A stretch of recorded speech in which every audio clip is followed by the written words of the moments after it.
Hello, guys, and welcome to the Stardom Cast, your weekly audio source of all things World Wonder Ring Stardom. I'm your host, Rob Goodwin, and I am joined by the Empress of the Stardom Cast. It is Mr. Matt Turner, sporting some lovely Stardom Cast merchandise, looking very, very fly, sir. How are you?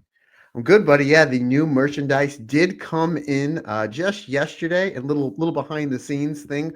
Rob, I like wearing large t-shirts because it makes my shoulders look big, makes my arms look big. Now, when it comes to hoodies, I like the oversized stuff.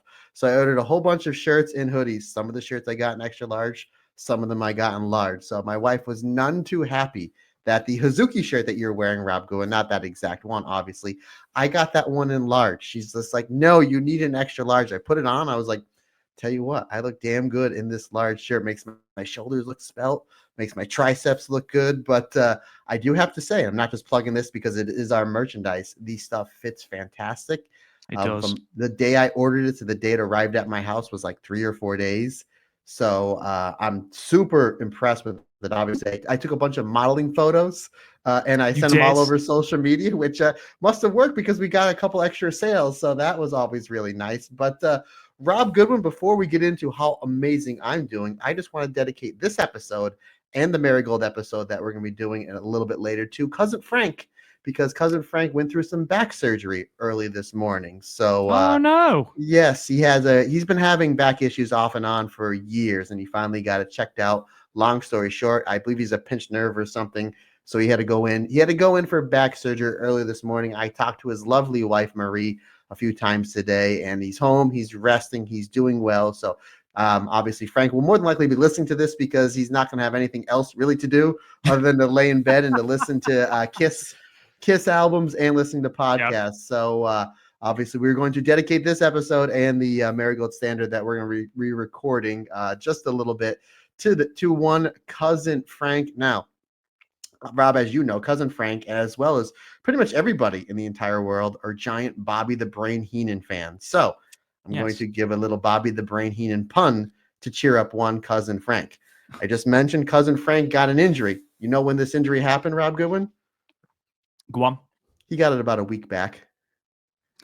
Get it? A week back. Oh my God. Back. Ladies and gentlemen, oh, no. Bobby the Brain Heenan will live on forever. Rob Goodwin, I'm phenomenal, my man, for a whole bunch of reasons. Obviously, we have this fantastic One Stardom show that we're going to be talking about. A lot of great stuff coming up. We are getting on our respective planes in just a few days to go to Viva Las Vegas. I'm super excited. But not only that, literally moments after we got done recording our alternate commentary earlier this week, probably my favorite live band ever is coming out of retirement to do one show only. That one show only, it's not in Los Angeles. It's not in Las Vegas. It's not in Dallas, Texas. Rob, it's in Hershey, Pennsylvania. Hershey, Pennsylvania, about an hour and change from my house. And that band is the Jonas Brothers. Yes, exactly. Yes, Bieber Mania running wild. No, my man, when it comes to aggression, moshing, live violent music, nobody defeats the I tell you what, I'm like getting all ramped up because I'm thinking about like this mosh pit I'm going into with South of the Heaven and Dead Skin Mask, and you throw on the Jonas Brothers and melt here. No, brother, the Mighty Slayer. The Mighty Slayer is coming back. So I had seen this. Super excited. So we got some literally the month after we come back from Las Vegas. I got Pantera with Metallica. We got some Slayer towards the end of the summer. So I'm super jazzed for that, my man. Super jazzed. Obviously, I'm so pumped for our trip to Las Vegas. I was just going through the tentative itinerary with Amber. So this way she's like, I need to know where you guys are just in case something happens. And probably she will find a faster route to get from one thing to the other for us because she is a gem of a human being. But man, I'm super pumped, excited for all the shows that we're going to. Super excited for all the meet and greets. Super excited to hang out with you again, my man. And, you know, this is our maybe our yearly tradition. So this will be a fun time. But regardless, my man, enough about me. How's everything with you? I mean, I can't complain, to be perfectly honest, my friend. You know, again, we are mere days away from Vegas. In fact, a week today will be the first of back-to-back Stardom shows in Las Vegas, which it is worth pointing out, still don't know any matches for, which is mad when you look at, you know, I mean, we were talking before we came on air, the DPW show, the title fight in Las Vegas show looks stacked, and they've just announced Magenta versus Queen Aminata and Masha Slamovich, which is just like, I mean, just for that match alone, I want to go. Obviously, you know, we've got the Marvelous card, which is all, I think, completely done now. Both Dragon Gate cards, not a single match announced for Stardom. I genuinely believe that they will announce them tomorrow, just after we've recorded, so we can't preview them on the podcast, because that is the kind of thing that Stardom would do. But yeah, apart from that, man, I'm golden, better than I deserve. We have got still quite a lot to talk about, despite the fact that we have only got one show to talk about. We are only talking about the Tam Nakano homecoming show in Anjo today from the 6th of April. We are not talking about the Osaka show because it aired today as we record, and I haven't had a chance to watch it live. I know you've watched the vast majority of it, Matt, but not all of it. We've got 3 shows to talk about previewing. We've got 2 shows back-to-back in Chunichi Hall in Nagoya and then in Hamamatsu on my birthday, Sunday the 13th of April. That is one thing about Vegas, Matt. Both me and Kirsty keep forgetting that it is actually my birthday on Sunday.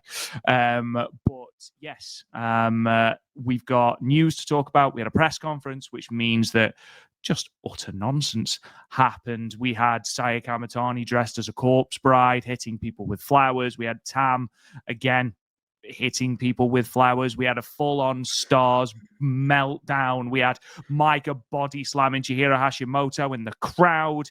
It was we had Rina calling out the entire roster of All Japan Women's and Gaya Japan.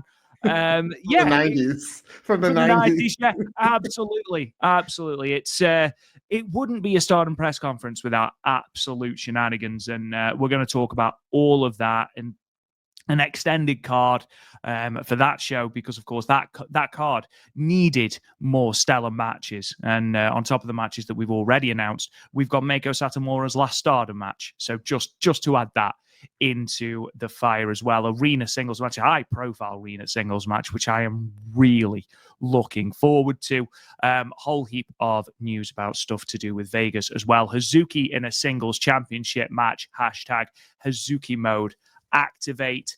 And yeah, just lots of good things to talk about. But before we talk about anything, Matt, before we go into any details about any of this, what, dear boy, is coming up on our Patreon this month? Patreon this week, our alternate commentary. I got you, buddy. You just want to make sure I'm paying attention. However, I'm gonna add a little something extra that me and Andy may try to get up by the end of the month, all depending on the schedule. But however, we'll get into that in uno el minuto. So on our Patreon this week, our alternate commentary that we released, myself and Rob go back just 1 year's time to the Yokohama Bantai, to the main event of last year's All-Star Grand Queendom, as Maika defends the red belt, the World of Stardom Championship, against Momo Watanabe in a 2 out of 3 falls match. Already dropped on your Patreon feed, I believe just yesterday. I did a solo review of Mariah May's entire 2023 run in the 5-star Grand Prix, and that was a lot of fun to watch and to go back through. Great matches with Mina, Azumi, that final match with Hanan, great match with Julia. Really excellent stuff. That was a really fun one, and I advise everybody to go back and listen to that review that I did for all of our Patreon members and watch those matches because they were really, really awesome. I believe it'll probably drop by the time this drops. Is it still 5 stars? With Queen's Quest versus Oedo Tai in the steel cage from 2 years ago. Myself and Andy go back and watch that match, and we deem, is it still 5 stars for me? And if Andy, who's never seen that match before, he deems if it is 5 stars. So I believe that should be on your Patreon feed probably by the time this drops. And then at the end of this weekend, we will be dropping matches with Matt, which will be Momo Watanabe versus Hazuki from night 2 of World Climax back in 2022 from Sumo Hall. So that's all that is on your Patreon feed that has just dropped or will be dropping this week. And then next week, our alternate commentary will be from World Climax Night 2. Great show. Kairi's Really very good. first singles match, her first singles match back in Stardom, taking on one Starlight Kid. So that is all that is on the Patreon feed and then coming up as well. And then there is also I'm going to try to get, before I leave for Vegas, my what if up for Andy to post sometime next week while we're in Vegas, which the what if is, what if Momo Watanabe never turned heel? What if she never joined Oedo Tai and she stayed the leader of Queen's Quest? And how would I book that? I'm going to try to get that done probably either this weekend or Monday. And then, folks, we're going to try to get this up as a bonus, myself and Andy, a complete rivalry review of Starlight Kid versus Natsupoi. So we're going to try to get that up and done and put on your Patreon feeds for the end of April. So much great stuff. I mean, there's well over 2 years worth of phenomenal stuff that is in the vault. So much stuff that we released this week. So much stuff coming up next week. So just so much awesome stuff. Extra content for you fantastic members of the Stardom Cast Extra. Absolutely. Over 230 different episodes on the Patreon, literally weeks worth of content if you were so inclined to binge that content. Excellent work from yourself and Mr. Andy Hedder, as always, brother. And just to top that off, I just want to give a huge shout out to Simon Lennox and Adam Hicks, who recently became the newest members of our Patreon, patreon.com/the Stardom Cast. Thank you to every single member of our Patreon. Thank you to Simon and Adam as well. We truly appreciate every single one of you. Just before we delve into the news, just want to give a shout out because I realized that we had not, or I say it was me. I hadn't put the link for our merch store in any of the podcast notes. So I was saying, oh yeah, click in the link below. Yeah. It's not there. So it is now. It is down there. Talk Joshi -shop fourthwall.com. I keep having to look back at my notes. So make sure, have a look through all of our merch. It will arrive in time for Vegas, and we'd love to see as many of you wearing Stardom Cast stuff as possible. And we just love to meet as many of you as is humanly possible. I will put out on social media, I think, all the shows that we are thinking of going to, just in case you want to come up and say hello, because that'd be nice. Matt, let's talk about some news, because what Stardom lacked in shows this week, they certainly made up for in news. And the first big thing that we are going to be talking about is the updated card, not the full card, the updated card. Because they're not done yet. They're not done. I saw they put something out. They've been doing a great job on social media, plugging each match with the link to buy tickets. Mm-hmm. And they had something about 2 hours ago saying this is not the full card. The full card is not announced yet. I was like, obviously, there's some notable names missing that I'm sure that we will get to maybe this weekend. But boy, howdy. Go ahead, sir. Again, this is not the full card just yet. Oh, boy. Yeah, so 8th of April, which was Tuesday, Stardom had a press conference where they not only confirmed Maika and Chihiro Hashimoto for the Sendai Girls World Championship with an official graphic, Mr. Matt Turner, and Hina versus Ronnie Agami for the Future of Stardom Championship. They also announced a couple more things. Well, 2 matches for a start, 2 additional matches. We have Rina versus, of all people, Yumiko Hotta, which, again, Rina decided that during this press conference, she was going to badmouth the entirety of the 90s generation. And actually, when I looked at the translation, I thought it was quite an interesting take on it, and one I quite liked. It was sort of, why are you looking back at the past generation? Okay, we are the future. Look at us. And we do sort of look back at the past with rose-tinted glasses. We do it on this podcast, for example, when we're talking about All Japan in the 90s. And basically, this is sort of a past versus present and future matchup, which I'm really looking forward to. I imagine Rina is going to get beaten the hell out of, but it's going to be a great spotlight for her on Stardom's biggest show. And after the year she's had so far, excellent spotlight to have. We're not done though, because we've also got a 6-woman tag.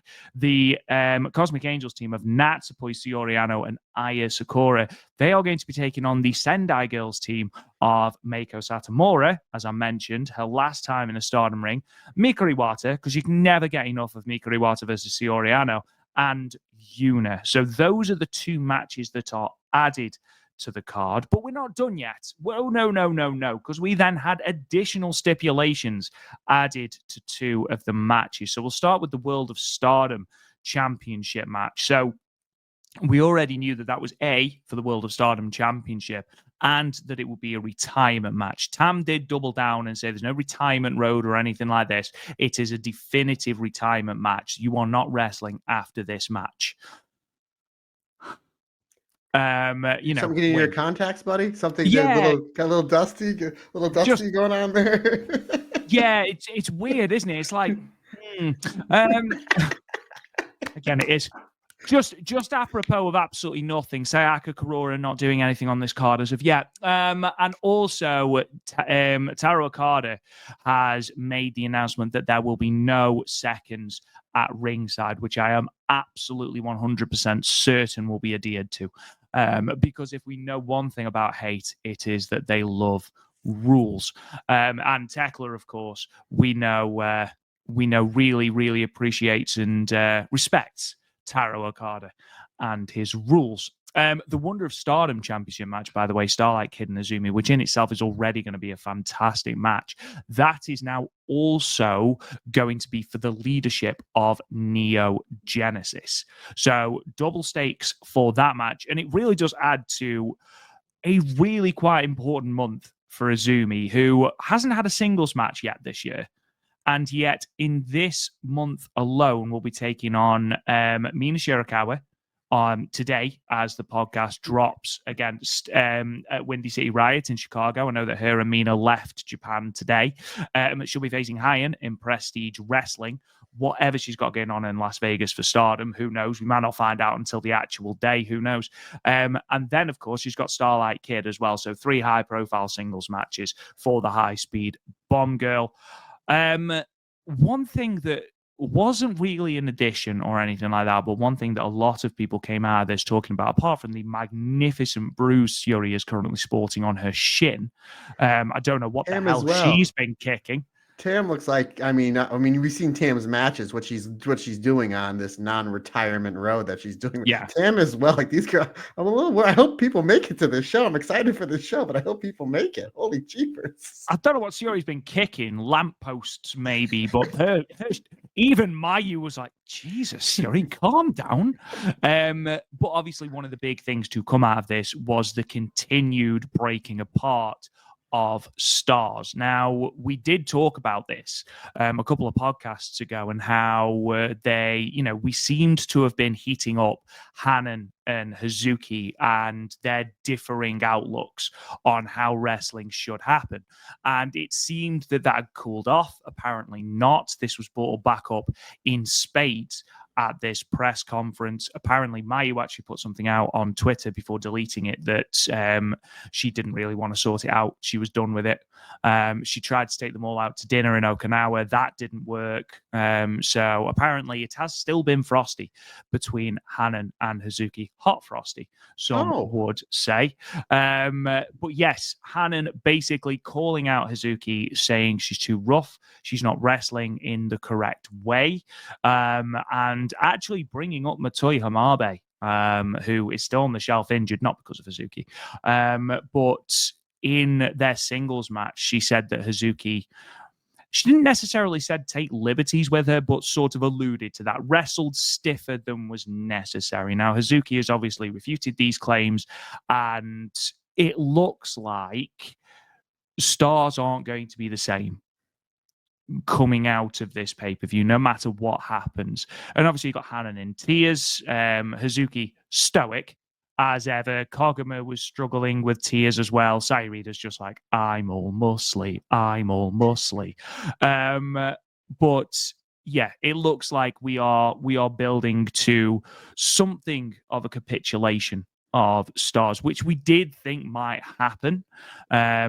We are, again, as we say in every podcast, and I don't want to dwell on this, but we are of the opinion that Mayu Iwatani is not long for the Stardom world.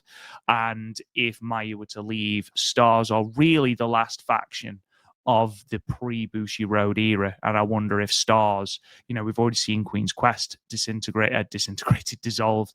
We've already seen Oedatai going into or morphing into hate. And I'm wondering if stars is next, and perhaps we'll see Hazuki and Kagama perhaps joining with Suzu Suzuki after she left Neo Genesis. But a lot, Matt, to digest there. Before we get into the matches themselves, what was your opinion of what they did with the Goddess of Stardom title match? And obviously, I did see, sorry, just to cut you off, I did see the interaction between those two after their Osaka match. And what they've done is they've done tremendously well in building what was already going to be a phenomenal tag match between two of the best tag teams in the world. We've added even more heat to this. And obviously, we know that Hanan, Sairida, and Hazuki are all going to be in Vegas. So the chances are we're going to see even more intensity added to that feud. So I'm really excited for that. What are your thoughts on that? And then we'll talk a little bit about the additional matches and stipulations. They've done a great job on as far as the two faction versus faction championship matches with Azumi Starlight Kid, not only for the white belt, but the leadership of Neo Genesis. So now we're adding, right? And now and that match would be, if that match was a singles match with no titles, we'd be like, we're all for it because it's Azumi and Starlight Kid. And now you have, in my opinion, probably the two best tag teams in all of wrestling. Maybe you can throw Sarai Poi in there. I would say Crazy Star, but unfortunately, Rob, they're broke our hearts. But regardless, in my opinion, the two best tag teams in all of wrestling. Championship match, maybe the biggest show of all time as far as the way that's being presented, maybe the most amount of tickets sold of all time once we get there in a few weeks' time. So it's going to be a great match. And now we're adding this little mini rivalry between Hanan and Hazuki. And I watched the match earlier today, and you said you saw the interactions because they're all over social media. I think we can agree, because I think between me and you, we've seen every Hanan match ever. Those are the stiffest forearms she's ever thrown. And that's the way they need to be. Like, her stuff with Hazuki was like, okay, now we're adding to the intensity of this. And there was some great stuff with Saida in there as well once you do see the match. And Koguma. Obviously, there's great stuff there, but the heat is with Hanan and Hazuki, and I really, really like that. I totally agree. I think there's going to be a big shakeup after Yokohama, again, depending on what happens with Mayu. And again, who knows?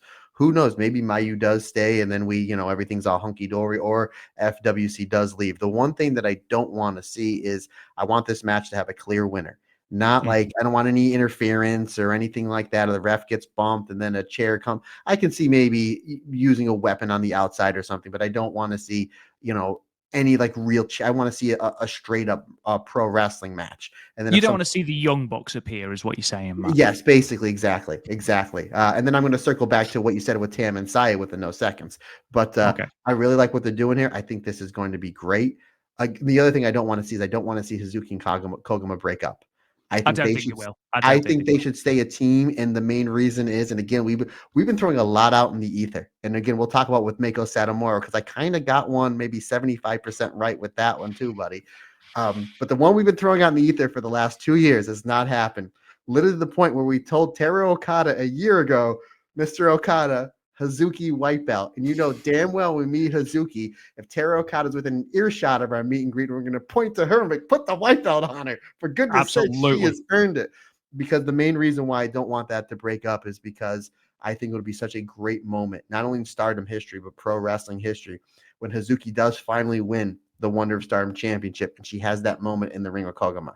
I think that is going to be, and I will cry like a baby, folks, because that's what with you, mate. That's what this company does. But I like how we're adding more onto these matches, as if they couldn't get any bigger or badder. I mean, this card is just absolutely stacked. And now we're just making matches even mean so much more. And in all these stipulations, they do make sense, because Neo Genesis has been a group for the last 7-8 months. We really kind of haven't had a leader. We were kind of saying maybe it's Suzu Suzuki because she's kind of had the biggest accolades.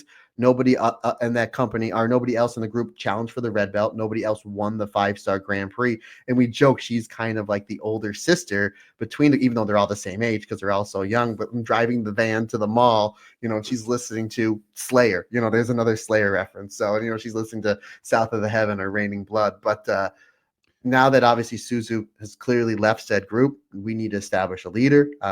It's a 1-2 punch, whether you take Azumi or Starlight Kid. No disrespect to Meisera or Miyu Amasaki. I think I kind of figured it'd be one of the two. It's a heads you wins, tails you win. So I'm excited for that.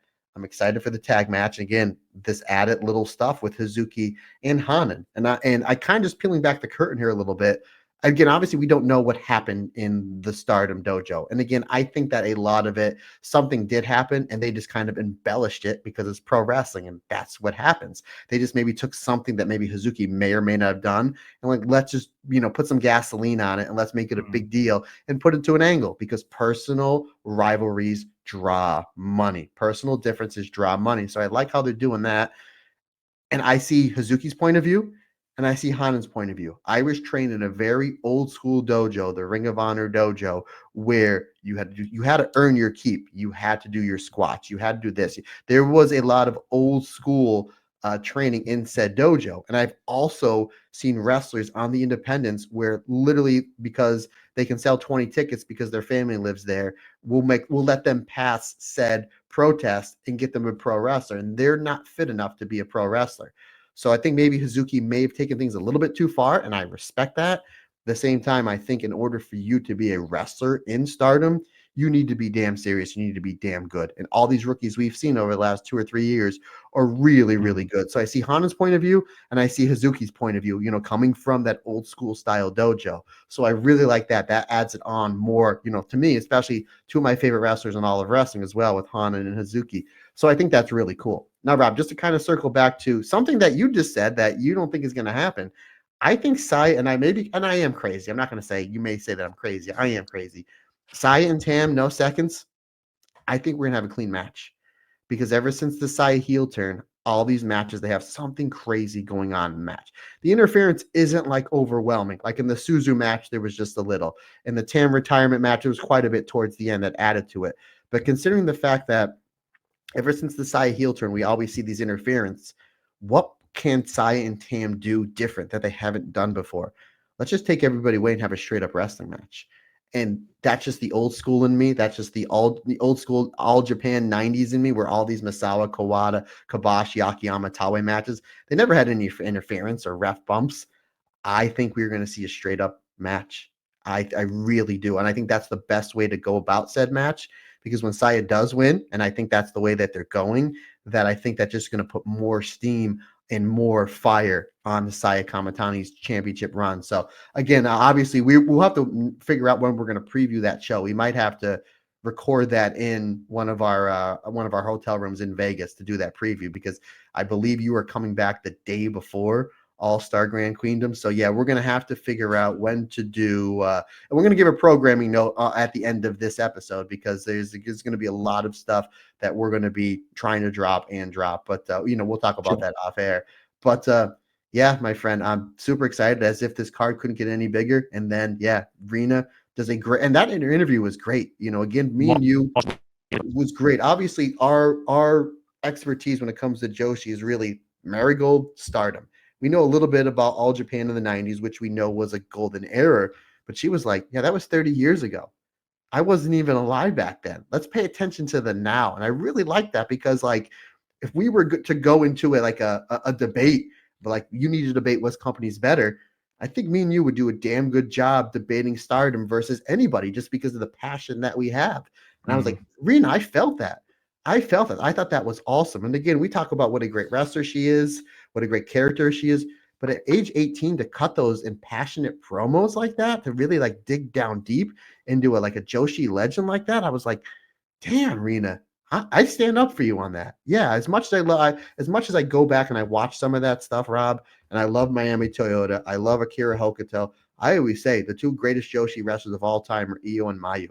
And that's no disrespect to Miami Toyota and Akira Hokuto. They were great. But for what I like in wrestling, they're 1 and 2, and they're still in their prime. So I really like that. That was like a really, like when I saw the translation, I literally pumped my fist. I'm like, we all live, all the Stardom fans, we live in arena. With all due respect to that era that paved the way for what we're watching now, it's the Stardom time now, and it's Arena's time is now. And that's going to be a huge showcase match for her, and it is going to be a brutal showcase match for her. Absolutely.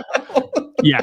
Rena is going to eat those words with lashings of condiments, I'm sure. I really enjoyed the Saya and Tam exchange. Now, yes, of course, it's Tam, so there's lashings of drama and stuff, and obviously, but I did really like that there was one moment where Saya came out of character, if you will, and just said, one thing I will say is that without Tam Nakano, I wouldn't be in pro wrestling.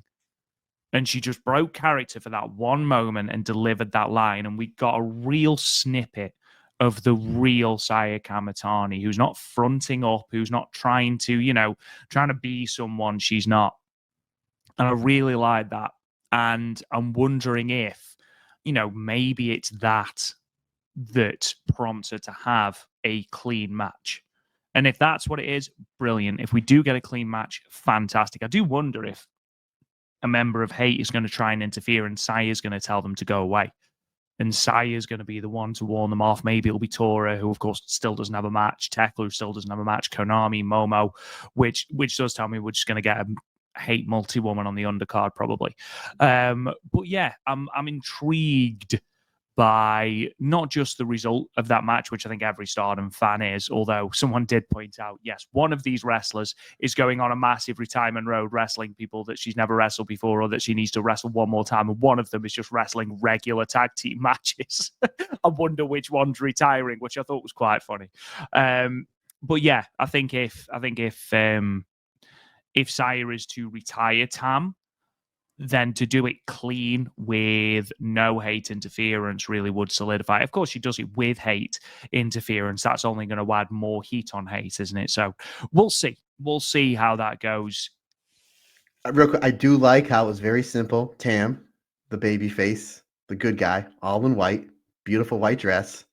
Saya Kamatani, the villain, all in a black dress. So simple.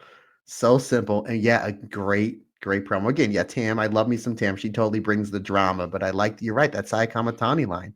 It's very well. And go back and watch the video package before their fantastic match at Dream Queendom at the end of the year, where they show how close that they were. And again, peeling back the curtain, my guess is they're really good friends because they wouldn't attempt murder on each other the last 5 or 6 matches they have if they didn't have that trust. So my guess in real life, they're drinking the blood of someone she doesn't like, man.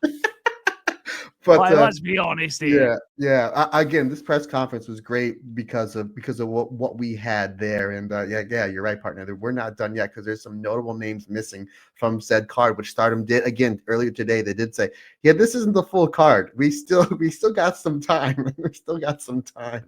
Going to be exhausted watching this card. I'm just going to be emotionally spent by the end of it. I can't wait. By the way, folks, and again, I'm going to keep plugging this. We are going to be doing, as we always do for the big shows for Stardom, we're going to be doing a live Stardom cast on that Sunday. We're tentative to do 6 o'clock Rob's time, 1 o'clock Eastern Standard Time. Obviously, if something does change, we will let you know, but we are 99.999% sure we're going to be doing a live podcast from that show. But that's the tentative times for right now. I will be plugging that away because I am a plug machine. By the way, folks, check out this fancy Maika shirt I'm wearing, which you can get if you click on the links. If you're watching on YouTube, the link below, click it. You can get the stuff. You get it there 3-4 days. Unbelievable. Speaking of Maika, Rob, how about Maika slamming Chihiro Hashimoto? I'm a big fan of that, but I'm also a big fan of just Maika just trying to bury Sendai girls and just being like, yeah, but you've never wrestled in a massive venue, have you?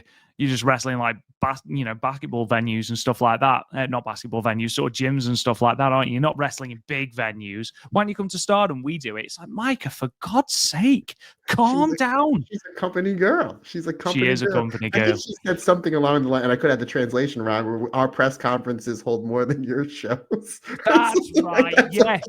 It's like, oh man. That was the one. Yeah.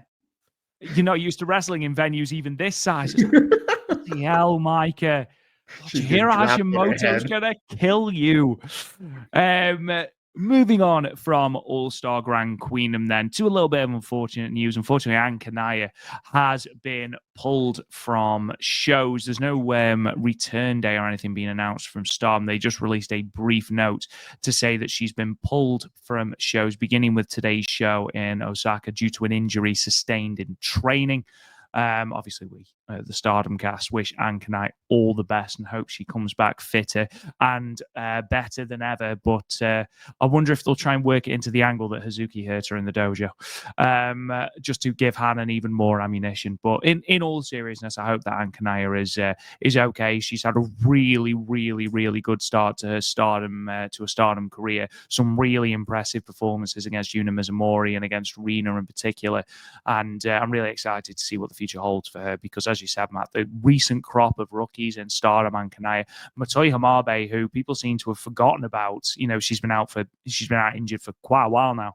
Akira Kuragani and Uriah Himi, we've got 4 very talented rookies there, and that's without taking into account rehab as well. So obviously, fingers crossed that everything is all right for Ankanaya, and it's just it's a minor thing that will heal soon. Yeah, absolutely. Again, we see these injuries quite a bit, and it just seems to be happening a lot, especially with the 2 companies that we cover with Marigold and now Stardom, with they're getting some of the injury bugs. Not only with the rookies, but Natsupoi Starlight Kid, who are back. Momo Watanabe, who just seems like she re-aggravated that ankle, especially with this biggest show coming up. We want to make sure that everybody is healthy, because I would love to see them kind of just maybe do a pre-show battle royal, just to get as many names, on there possible, and to get these girls a nice payday and wrestling in front of, anywhere between 7,000 to 10,000. Again, we don't know where the tickets are at, but yeah, we wish her well. We wish her well. Obviously, we hope that she comes back, and why not make it an angle? Make everything an angle. Absolutely. Yeah, like Raven said, it was Don Owens that said to him, "Hey, if you're gonna die, kid, die in the ring. It's good for business. Just make it into an angle." There you go. Moving on to Nagi Sayaka's her produce show in Ryogoku, which is the day before All-Star Grand Queendom on the 26th of April. Now, if you remember, on the Cinderella final, she came out and basically requested that Sioriano be on her show. Sioriano is now on that show. But backstage, she then had a conversation with Taro Okada and said, I would like another member of the Stardom roster. Taro Okada was like, yeah, sure, whatevs. And Unagi said, right, I'll reveal who it is on April 6th. And I think everybody just assumed it was going to be someone like a Natsupoi or a Tam, or, well, maybe not a Tam the day before her possible retirement match, but, a Natsupoi, a Mina, something like that. No, it's Natsuko Tora. And again, of all the people on that Stardom roster, Natsuko Tora would have been probably my 23rd, 24th guess. They announced this in a really quite funny vignette when they are just in an arena. I think it was in Anjo. And Natsuko Tora is just sitting on the floor. And Unagi comes out and basically goes, you're going to be on my show. And Tora's like, am I? And basically, as a way of solidifying the deal, she just gives her Stefan the dinosaur. And Tora just walks off wearing it as a backpack. And legitimately, that is how Tora was invited to. Honestly, everything about Unagi Sayaka is so delightfully unpredictable that just she's brilliant. Talk about making lemonade out of lemons, really. She, by the way, she being Natsuko Tora, she will be in a tag team match. She'll be teaming with Shin Hirota Sakura against the team of Seigo Takebana and Kuroshio Tokyo, Japan. Sioriano will be also participating on the card in something called a Healthy Sandals match. Make of that what you will. She will be teaming with Unagi and Risa Seira against the team of Daisuke Sekimoto, Shinya Aoki, and a mystery opponent. That full card has been announced. Unagi's in pretty much every single match, I'll be honest, in one variation or another. But that full card, apart from a few mystery opponents, I believe, has been confirmed and is up on Unagi's personal social media. But yeah, do you know what? I'm happy for Natsuko Tora, and I'm not just saying that because we're meeting her shortly. Yeah, that show is the 26th, and I think Meiko Satomura is retiring the day after, I think, All-Star Grand Queendom, I believe, right? I think it's the day or a few days after. So that's Something gonna, like that. yeah, that's gonna be a busy week for the wrestlers. I believe that was my cat, folks. I believe that was my cat. If you heard a big bang, I'm almost positive that was my cat. I will check on Love that it. in a moment. But yes, I believe that that's a really cool thing that with Tora being on said show. So yeah, you're right. If you're going to be a Tam or a Natsupoi or something like that, but no, Natsuko Tora, which I'm all for. It's gonna be really interesting to see her do something completely different. So Rob Goodwin, you keep going. I need to make sure that my crazy cat Ace is okay, but I'm willing to bet that he jumped on the hamper and then he rammed that into the door because he needs some attention. So I will be back in just a couple seconds. Well, that's always good because it's nice to see cats making an appearance on this podcast because, I mean, Fred and George have, let's be perfectly honest. Moving on then back to Las Vegas. We mentioned this earlier. Hazuki will be challenging for singles gold over WrestleMania week. Now, of course, we know that Hazuki has a very love-hate relationship with singles gold, especially if it's colored white. But she will be participating in a match for the vacant Spark Joshi World Championship, where she will be facing Lena Cross on Thursday, April 17th at Silverton Casino Lodge. Of course, the championship currently vacant because Starlight Kid vacated the belt in order to concentrate solely on her own white belt match with Natsupoi at Dream Queendom. Ma was just saying that Hazuki has something of a love-hate relationship with singles gold, especially if it's white gold. But this could be a real positive for her in this match with Lena Cross becoming the new Spark Joshi World Champion. Yeah, that was a really cool announcement. You made mention before All-Star Kid had to vacate the belt because she was, I think it was only a few days before Dream Queendom that she wanted to focus on winning the Wonder of Stardom Championship, which obviously she did. And as this recording, she is still the champion and having great matches with said belt. So hopefully Hazuki does get a championship here, my friend. Hopefully we had made mention, we put it out there in the ether that when Hazuki was announced for said show, that wouldn't be nice to see Hazuki maybe win the white belt. Now, obviously, it's not going to be the white belt, but we may see a Hazuki singles championship win on said show, Rob, which, correct me if I'm wrong, would be the first one since she won the high speed championship, I believe, since 2019. Even these, like, she's the Oz Academy tag champs, all these other, companies that these other Stardom wrestlers are wrestling for, like Saya Kamatani is the Wave champ. I don't think Hazuki has won a singles championship since, I believe, 2019. So that has been a little bit of time. So maybe, Rob Goodwin, we will be present for another Hazuki championship. But again, this one will be a singles championship that hopefully that when she does win said championship, Tara Okada looks at him like, she would look really good with some white gold around her waist, Rob. And I know two gentlemen that are sporting some fancy Stardom Cast merchandise that'll definitely be poking one Tara Okada and be like, put that white belt on her. Put it on her. Yeah, absolutely. And then we'll be wondering why we get kicked out of venues. It's because we're poking the president. But yes, this could be a very, very good match. From what I've seen of Lena Cross, she's a very, very talented wrestler. And I think her and Hazuki are going to mesh really, really well together. That currently is the only match announced for the Spark Joshi show, Lady Luck, which, of course, is at the same venue as the Stardom show on Thursday, April 17th, and immediately follows the Stardom show. Also on that show is Azumi, Starlight Kid, Shiori Momo, Watanabe, and I believe Konami as well, but I could have made that up. But all of those will feature on the Spark Joshi card. But again, no matches aside from this match for the Spark Joshi World Championship announced. Currently, tickets are still on sale. I believe the front row, though, has now sold out. Yeah, don't forget Aja Kong's on said show. So we were hoping we got an Aja Kong versus Hazuki's dream match.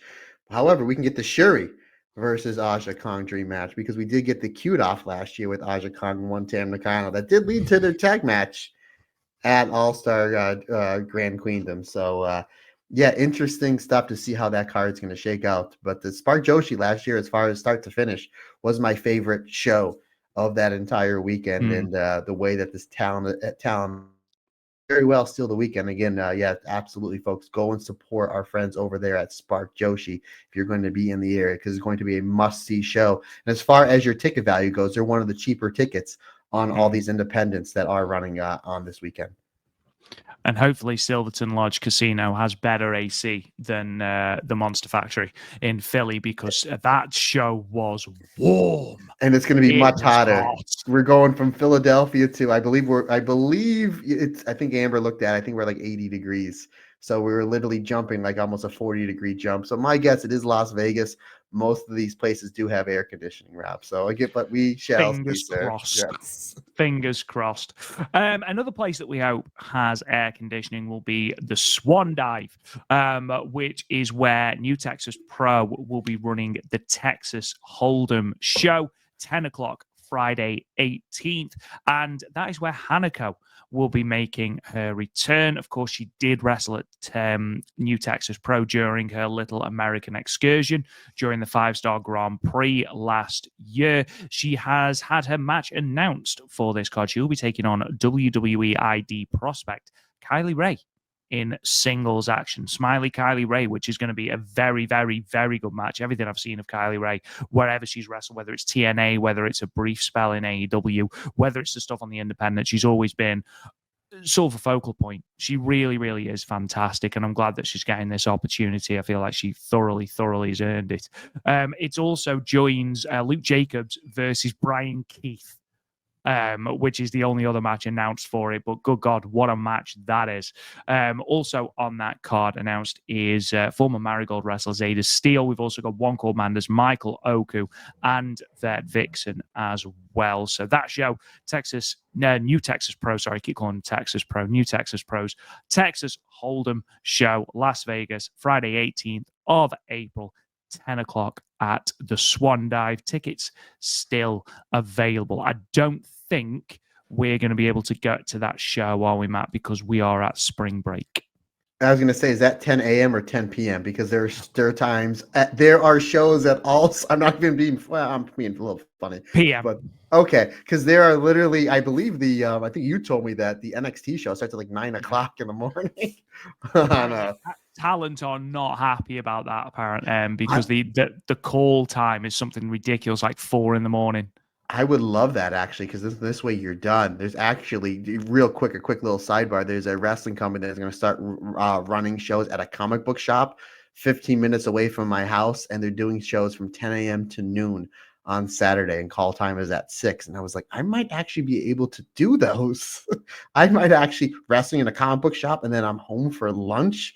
Yes, so you may see some more Matt Turner on the doing some pro wrestling, but yeah, that New Texas Pro show does look absolutely loaded. There are so many loaded shows that unfortunately we can't get all to. Even I know Josh Barnett's Bloodsport, which starts at 8, and then we have Marvelous at 11. That I guess the venue or somebody told Josh, and I could have my facts wrong, that he can only have a certain amount of matches. Like they had to cut a certain amount of people because you can only have a certain amount of matches, because most of these shows are going to be 2 to 2.5 hours. So you can try to make the other shows. So yeah, that full card has been announced, and unfortunately no Minoru Suzuki, but we do have obviously some really great stuff with Konami and Shayna Baszler, which I'm looking forward to. But not to get on a tirade, and I know I just did, a lot of great wrestling going on in Las Vegas. And again, folks, let us know where you're at, or if you do see us, come up to us. We'd definitely like to say hi and chat with you. But super, again, I know I said it about 45 minutes ago. Super pumped for next week, my man. Super excited. Absolutely. And with that, let's kick on to the one show we are looking at today. And that is the Stardom Dream in Anjo, Tam Nakano's triumphant return, the 6th of April, Sunday, the 6th. Of April, to be precise, live and direct on Stardom World from the Tosho Arena, Anjo. The announced attendance inside the Tosho Arena in Aichi was 1,008 people. Now, a couple of interesting stats about this. This is the 3rd time Stardom have run the venue. This is substantially the highest house they've drawn to it. It's a 267.88% increase on the previous time Stardom ran the venue. which they did on the 8th of January 2024, and they drew 274 people. And it's a 41.77% increase on the company's previous best at the venue, which was 711 for Tam's previous homecoming show as a part of the Triangle Derby in January 2023. So it's not often you get such a stark increase between 2 times running the same venue. But yes, this is a 267% increase on the last time Stardom ran Tosho Arena. So an excellent haul. I assume very, very, very much helped by the fact that it's Mina Shirakawa's last Japan Stardom match. Rob, real quick, buddy, do you think it was because of Tam, Mina, or the fact he had Fuking Death in a three-way? Because people pay a lot of money for those. And she won again. I would argue that it was probably Fuking Death. I mean, in truth. I mean, we say Mina, we say Tam, we say the reuniting of Cosmic Angels. No. Fuking Death in a three-way under 6 minutes. Yes, absolutely. Give me more.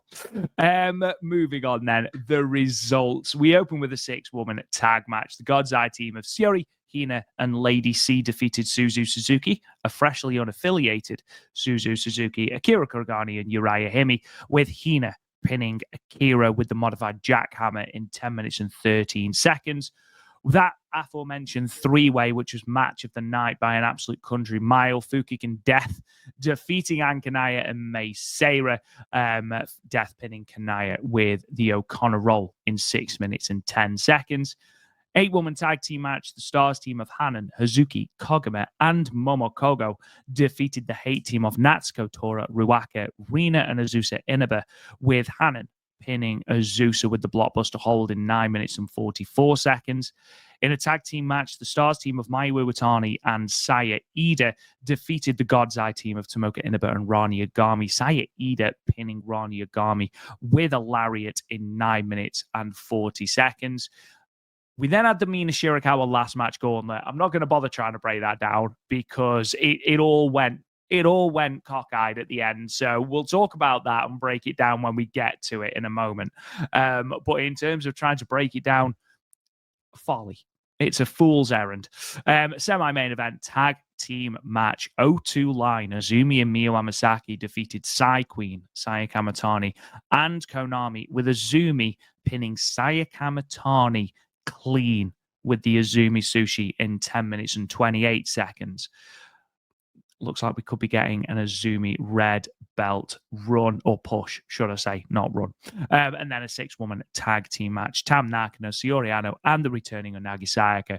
They defeated the Cosmic Angels team of Yuna Mizumori, Aya Sakura, and Sayaka Kurora. Tam pinning Yuna with the Violet Screwdriver in 20 minutes and 41 seconds. Matt Turner, the 2 YouTube-only matches.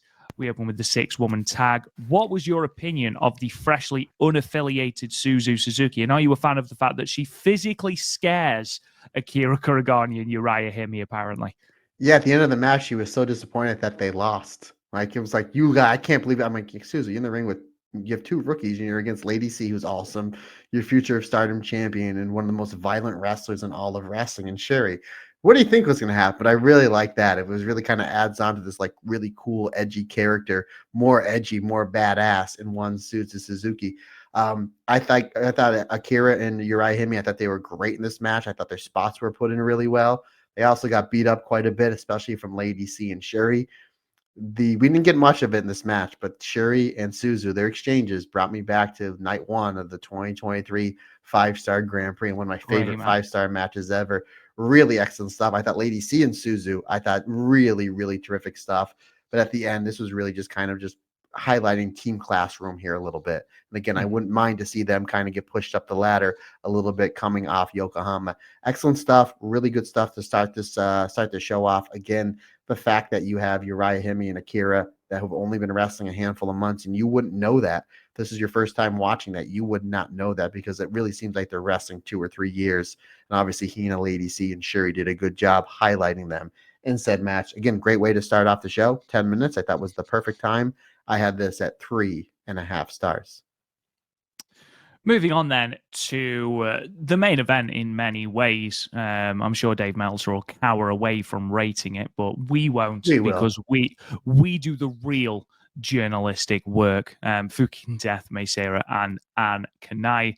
Again, it's Fukigen Death in a three-way. You know what you're going to get. I always think that Meisera, in terms of deadpan comedy and being effortlessly funny, it's her and Saki Kashima who are up there as just being the most and I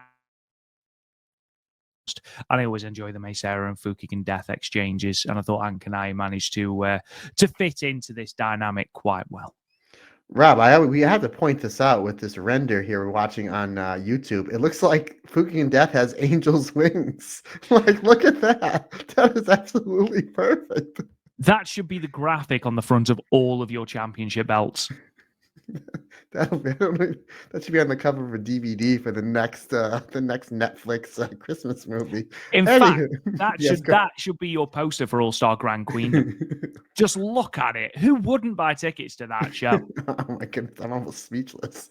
Anywho, deep breath. All right, back to the match. Obviously, we saw Meisera and Fukigen Death had a really good high-speed championship match at Korakuen Hall a handful of weeks ago. Really excellent stuff. They told so many great stories in just a few minutes.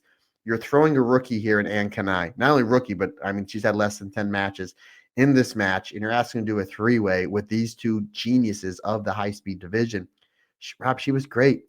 The spots that they put her in, the timing, the ring positioning was all damn near perfect. And I was like, wow, that's so impressive. And once she comes back from injury, I would love to see her insert in the high-speed division because she did that style really well. And obviously, you have Fukigen Death and Meisera leading, basically probably telling her where to be, which is great. That's just two great veterans helping out a young rookie, which I thought was great. I thought the finish was really cool. You had Meisera, she's getting ready to go for that unbelievable springboard dropkick. Fukigen Death just pushes Anne Kanai into Meisera, takes her out, and we get the most devastating move in all professional wrestling, the O'Connor roll. Fun stuff. Again, you had the comedy, some of the high-speed stuff. Again, Anne Kanai stuff here was really good. The finish was terrific. I had this at 5 1/4. I mean, 3. Yeah, Meltzer. No, 3 1/4 stars. Again, really good stuff, but I can't put over how great Anne Kanai was in this match. That's the thing. Like, often you see the rookies and you're like, right, okay, let's see where, not necessarily they're hiding during the match. That's not what I'm trying to say, but where sort of they're waiting for their spots, shall we say, especially in a three-way. It's very difficult. You've always said as a pro wrestler that 3-ways and 4-ways and multi-people matches of any sort of iteration like that are difficult because of trying to get your spots in and things like that. And I thought you couldn't tell here with Anne Kanai, and that's a huge compliment to her. She just seems to get it. And I think you're absolutely right. I think she'd be a great addition to the high-speed division. We saw her with her version of the Ferial Blink, which is an insane move anyway. But the fact that she's able to do it and she's only wrestled, I can count how many matches she's wrestled on two hands with fingers to spare.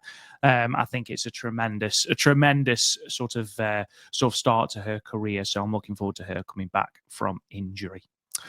Moving on to the 8-woman then, Stars versus Hate. Hanan getting the pinfall over Azusa Inaba. Matt Turner, what were your thoughts on this as we see once again Hazuki and Hanan in close proximity?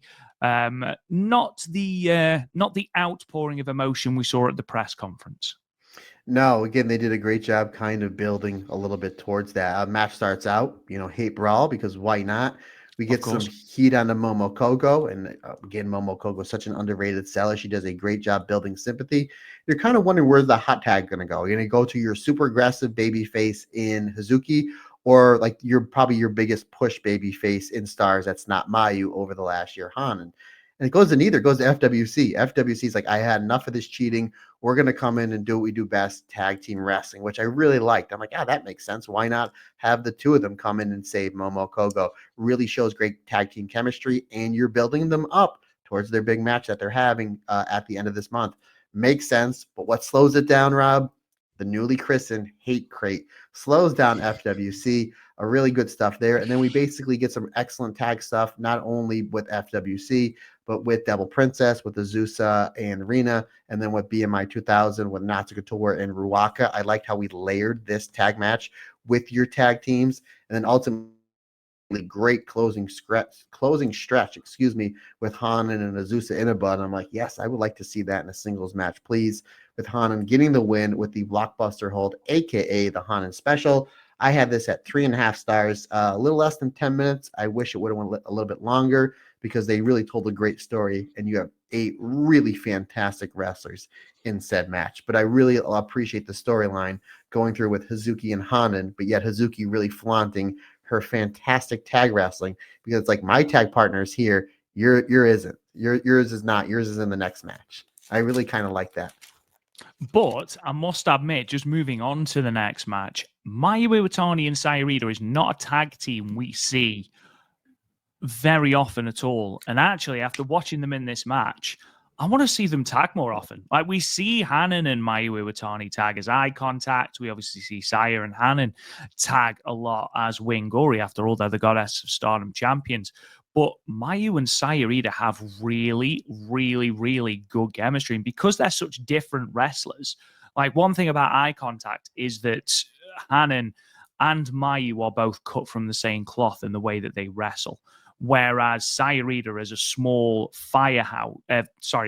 small fiery powerhouse that can come in and do that destruction, whilst Mayu does the more athletic moves. And I think they do complement each other very, very well. And again, this match, just under 10 minutes, I think they told really, really good stories here. We got more in this match of Mayu Iwatani and Tomoka Inaba than we did in their 5-star Grand Prix match. So make of that what you will.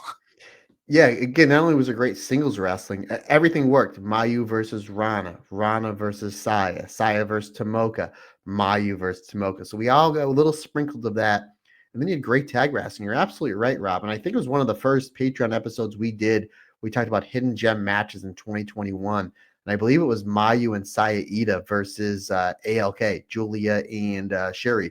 I think it was right before Saya Ida went down with that knee injury. But so, I mean, that was 3 years ago. I mean, 4 years ago. Saeed is obviously better. Mayu's obviously better, which is crazy because she was one of the best then and is clearly one of the best now. But you're right. Their tag team chemistry was terrific here. And all these styles made sense because we know Mayu, even though she's one of the most explosive wrestlers, she's a very underrated striker. And there were some great exchanges, like I said, with Tomoka Inaba, with Rana, and some really good tag wrestling back and forth between these two teams. Again, my only little complaint, very much like the last match, I wish this match had more time to tell their story. Then again, they could have went for 30 minutes, and to me, it wouldn't have been enough. But this was a terrific match. And again, we got little snippets of Tomoka Inaba versus Mayu, which for their 4-minute match they had at last year's 5-star Grand Prix was really good, but excellent stuff here. But ultimately, it was Saya Ida hitting the huge lariat onto Rana Yagami, because I thought that was the best part of said match, was Saya and Rana really just waylaying into each other. I thought this was terrific. I had it at 3 3/4 stars. Yeah, I think because of how long the gauntlet ran, I think overall everything in it was over 25 minutes. And then you've got the main event going 20 minutes and everything that goes on with that. I think the rest of the matches suffered a little bit for time. There was only 2 matches that went over 10 minutes apart from those 2, and they were literally seconds over 10 minutes. So again, ultimately, much as, we're quite selfish and we would like this to go, 10, 15, even 20 minutes because we love everyone in this match, they aren't the focus of this show. So, we'll give them the benefit of the doubt, I suppose, because this was the main crux of the show. Mina Shirakawa in her last Stardom appearance in Japan, in her farewell gauntlet. Now, initially, this was supposed to be against EXV, Maika, Wakasukiyama, Rian, and HANAKO. And that's how it started.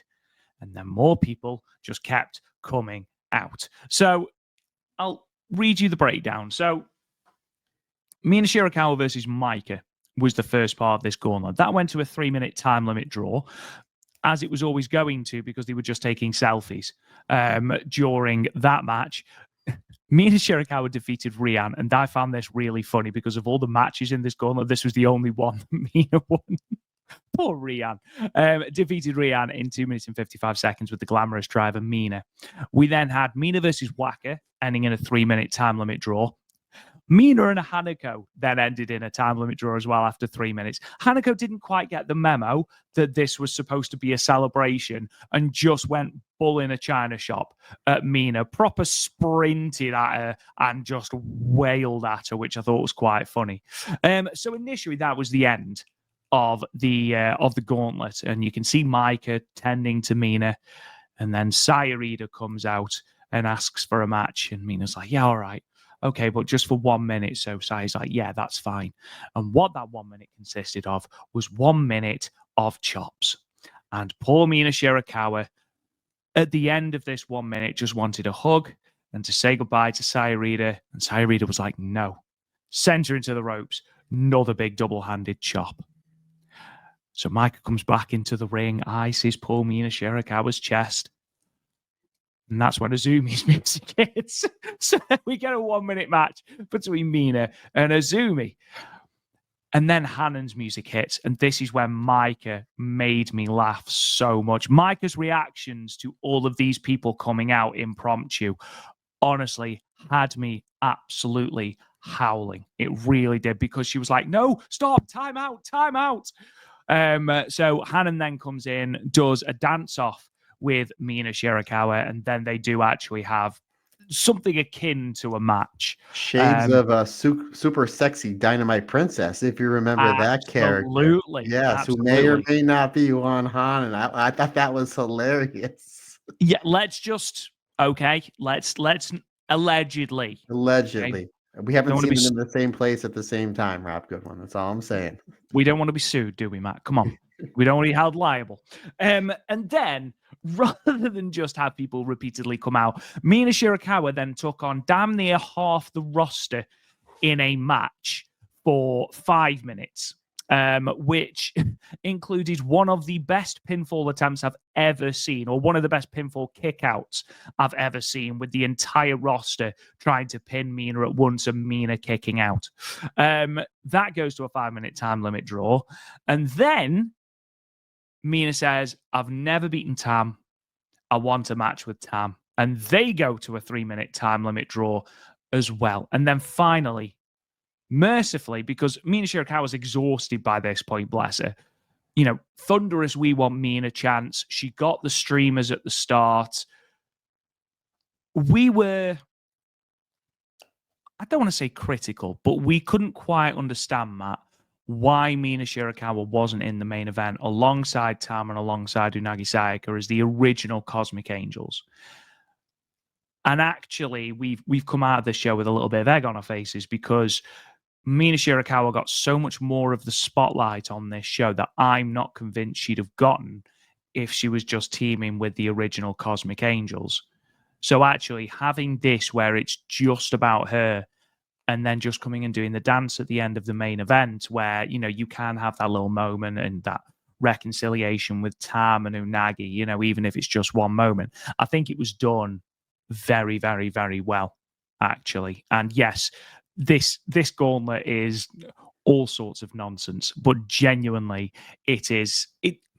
Japanese sort of retirement gauntlets, or leaving gauntlets, are so bittersweet, because on the one hand, obviously you don't want to see Mina leave. She's a really big presence on this roster.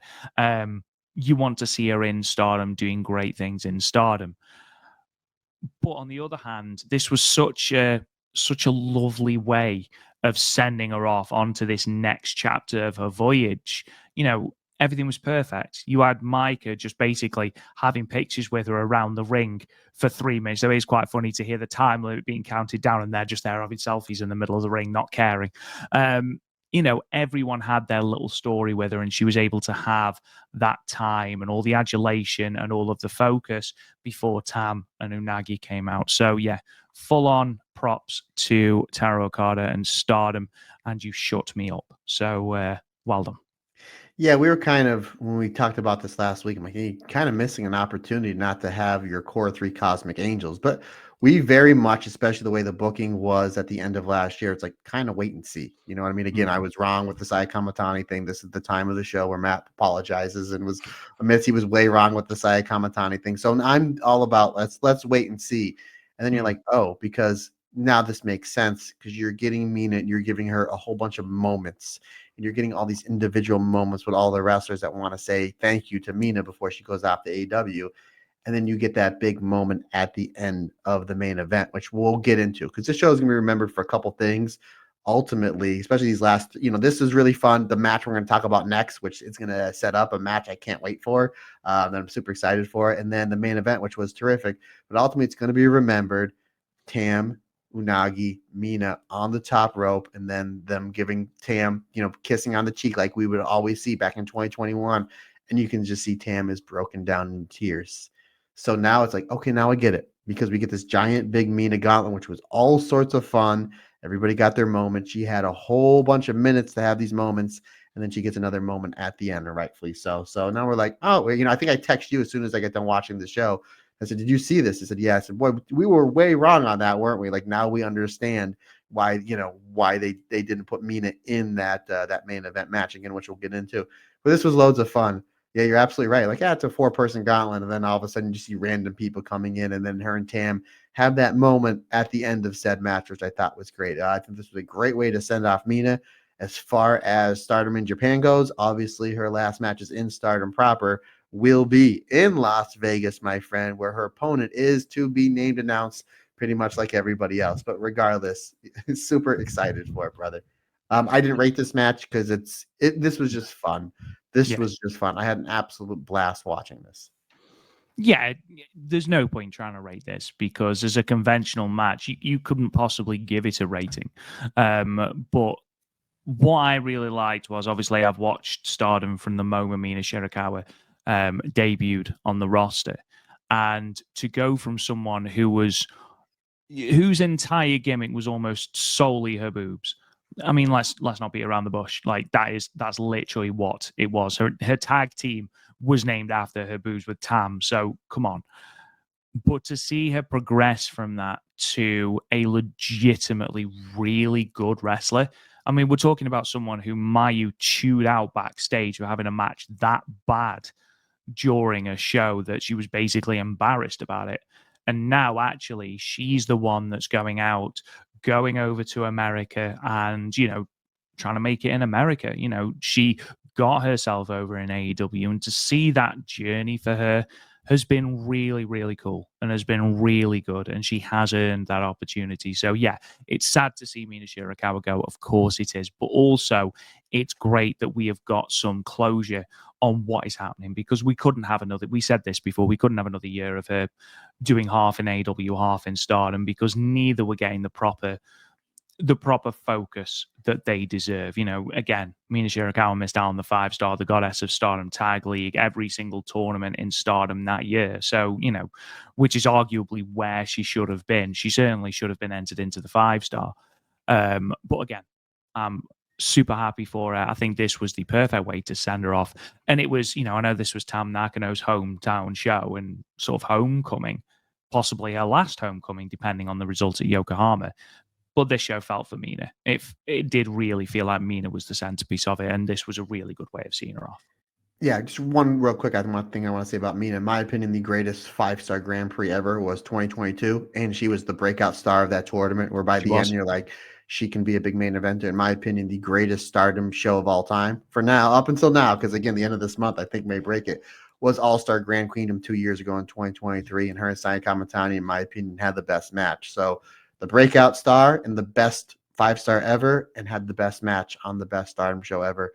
Not bad to have on your resume. Not bad at all. And again, she will always be remembered, Rob, as much as we kind of look back at that white belt run. I'm like, she will always be remembered, the person that ended the run of the greatest champion of all time with the white belt Sai Kamatani and having the best match on a show that had Chihiro Hashimoto versus Shiri, Tam versus Julia, Mayu versus Mercedes Moné, so on and so forth. So she will absolutely, absolutely have a foot placehold in Stardom history for many, many reasons. So sad to see her go, but glad that we got what we got from Mina Shirakawa, especially how much she improved from 2021 until current day. And she's somebody that connects with the AW audience. And now she's going to be there full time. It's only going to be bigger and better things from one Mina Shirakawa. The only thing I hope for Mina is that what has happened with a lot of female talent on AEW, I hope that she doesn't have a really good start, a really hot start. She's featured, and then she's nowhere for 6-7 months. And we've seen that with a lot of different women on the AEW roster. I'm hoping that Mina doesn't have that for her sake, because again, she's deserved this opportunity, and I am really, really happy for it. It would be such a shame if we don't see her on TV for months at a time, because we're running God knows what for the 7th week in a row. Maybe she becomes a Death Rider. Who knows? Let's go on to the next thing. Oh my goodness. The Death Rider Venus. Oh my goodness. There you go. There you go. Tony Khan. Book us. And then Marina Shafir and Mina Shirakawa win the women's tag belts. They haven't announced women's tag belts, but they win them anyway. You know who they beat? Incredible. Tony Storm and Mariah May. There you go. It writes itself. Oh my goodness. Book us, Tony Khan. Speaking of championships and tag matches, Rob Goodwin. O2 Line and Psy Queen.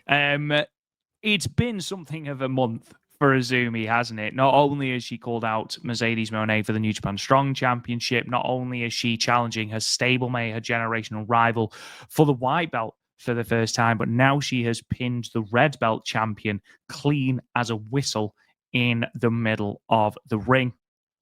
Now, obviously, I think we can assume that Azumi is going to lose that match, that eventual match to Saya Kamatani. But it's going to be a bloody fantastic match, and we know that from the exchanges that we saw here.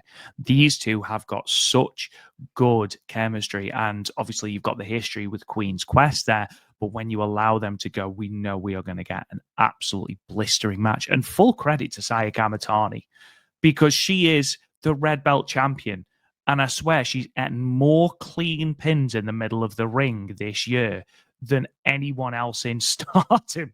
She's adding clean pins to Suzu Suzuki, 2 of them, unless I'm very much mistaken, 2 to Tam, and now 1 to Azumi as well. So it's been an interesting run for Saya Kamatani.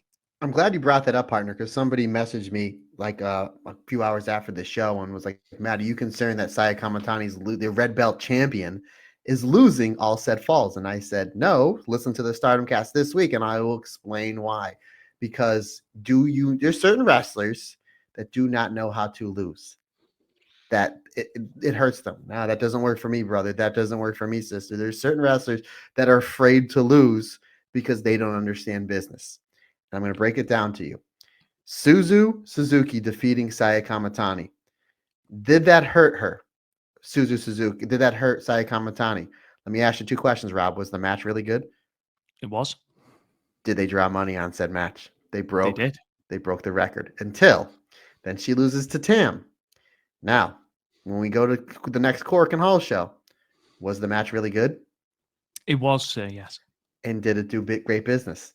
Broke the record. I believe, yes. Broke the record again. So again, Saya Kamatani understanding, knowing how to lose. She is a heel that understands how to lose and how to make her opponents look even better and look like a credible threat to beat her. Now, I know the Tam match wasn't for the title, but it was for their careers. Bear with me. So it's like, now you're like, oh, we saw Suzu beat Saya before. Can it happen again? Sure. Are we going to pay money for it? Absolutely. Did its job. Suzu and Saya did their job leading up to the match, and the match absolutely delivered. Same thing happened with Tam. So now what you're doing, my guess is after Saya Kamatani, I think Saya is going to defeat. This isn't our preview show. We'll get into that when we can. Saya is going to beat Tam, and then probably afterwards, Azumi's going to come out and challenge. We do have the show in Fukuoka coming up afterwards, but my guess is they'll probably do something with FWC and Maika there like they always do. But they do have flashing champions in May. If you remember, they decided last year not to put a red belt championship match on said show, and they drew less than 1,000. I think they will, learn from that mistake, and I think this is going to be your match for flashing champions. And again, we've already planted the seeds. Saya Kamatani loses a match to her former stablemate in Azumi before the big match with Tam. And I think even Azumi said afterwards, I think this gets me a red belt championship match. Now, what that does for Azumi versus Starlight Kid said show, I don't know. Again, we'll talk about that when we do our preview. But we've already set up Azumi versus Saya Kamatani moving forward if Saya Kamatani does retain the championship. So Sai Kamatani understands how to lose. Again, there are certain wrestlers that do not know how to lose or they're afraid to lose because they're so worried about their spot. But ultimately, it's just like, no, it's a business. Let's draw some money.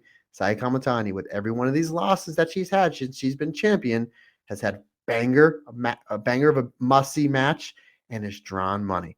And that's exactly what she's going to do with the Zumi when they decide to pull the trigger. Again, my guess is they shouldn't wait until any time after May because it just happened. My guess this is going to happen at Flashing Champions, and it's going to draw a lot of money. And not only was that do for Azumi, it finally pulls her up into that main event scene, which we all know that she can do. As far as this match goes, I thought this was great. You have two phenomenal tag teams here. O2 line was terrific. Konami, again, a motivated Konami, one of the best wrestlers in this company, which is crazy to say.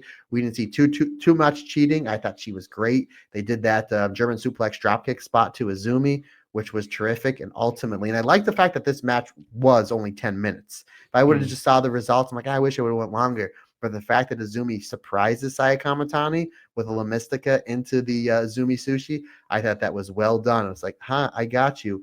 Great stuff. Did not see that as a finish. I figured this would have been Saya Kamatani pinning Miyu Amasaki to kind of build her up a little bit more, going towards Yokohama. But at the same time, Saya Kamatani doesn't need to build herself up anymore because she is a working champion heel and understands how to lose. And the only other Joshi that really I know that knows how to lose to get the most out of opponents to draw money is her former tag team partner, one Utami Hayashishita, Rob. I know this isn't the Marigold standard. However, she loses to Bozilla in a tag match. Her and Bozilla almost draw 1,000 people in Korakuen Hall. It is an art form to understand how to lose. Saya Kamatani knows how to do it. And I'm super excited because we are getting this match somewhere down the line, more than likely for the red belt. So, Rob, we always talk about Azumi. Such a great wrestler. She's never challenged for any of the big belts. How is that possible? She's been wrestling almost as long as she's been breathing. Now she got a white belt shot coming up at the end of this month, and then probably a month after that, a red belt shot. So I'm a happy camper, my man. I am a happy camper. I thought this match was terrific.